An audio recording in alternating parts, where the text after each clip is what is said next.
നമ്മൾ മനസ്സിൽ ചിന്തിക്കുന്നതൊക്കെ കമ്പ്യൂട്ടറിൽ കാണാനാവുമോ? കാണാനാകുമെന്ന് ഉറപ്പിച്ച് പറയുകയാണ് നമ്മുടെ ഇലോൺ മസ്ക്. ശാരീരിക പരിമിതി ഉള്ളവർക്ക് പറയാനുള്ളതെല്ലാം നമുക്കറിയാൻ കഴിയും എന്നത് ചില്ലറ കാര്യമല്ല.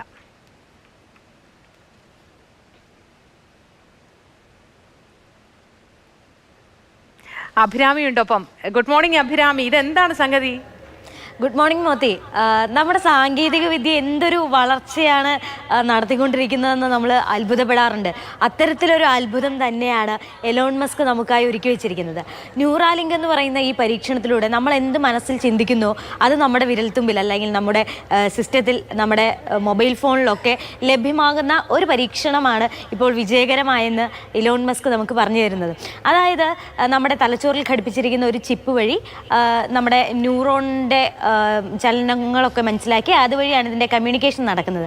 അങ്ങനെ നമ്മൾ എന്ത് മനസ്സിൽ ചിന്തിക്കുന്നോ അത് നമ്മുടെ ഈ കമ്പ്യൂട്ടറിലോ മൊബൈൽ ഫോണിലോ ഒക്കെ കിട്ടും.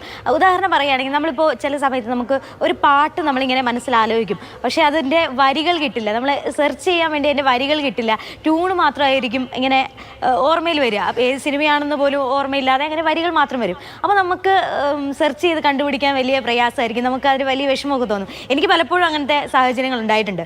പക്ഷേ ഈ ഒരു ന്യൂറാലിങ്ക് എന്ന് പറയുന്ന ഒരു ടെക്നോളജി വികസിപ്പിക്കുന്നതിലൂടെ നമുക്ക് അതിനൊരു പരിഹാരമാവും. നമ്മളിപ്പോൾ മനസ്സിൽ വിചാരിക്കുന്നത് തന്നെ നമ്മുടെ മൊബൈൽ ഫോണിലേക്ക് കിട്ടും.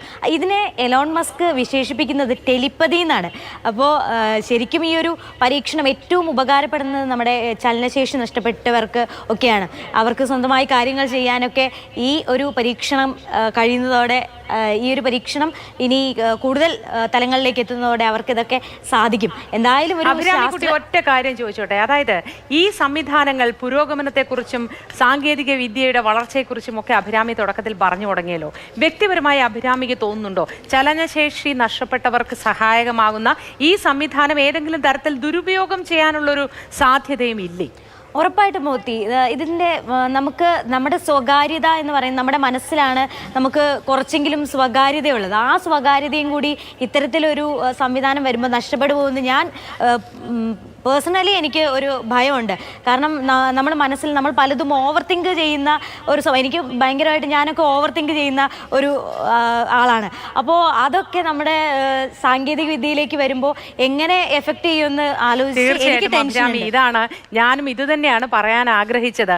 ഇതുപോലുള്ള സംവിധാനങ്ങളൊക്കെ വരുന്നത് നല്ലതാണ്, പക്ഷെ അത് എത്രത്തോളം നല്ല രീതിയിൽ ഉപയോഗപ്രദമാക്കുന്നു എന്നതിൽ കൂടിയാണ് കാര്യം ഇരിക്കുന്നത്. ഡീപ് ഫേക്കിൻ്റെ ഒക്കെ അപകടങ്ങൾ നമ്മൾ ഒരുപാട് വാർത്തകളിലൂടെ കണ്ടതുമാണ്. അതുപോലെ പുരോഗമനം ബുദ്ധിമുട്ടാവാതിരിക്കട്ടെ എന്ന് ആഗ്രഹിക്കാം.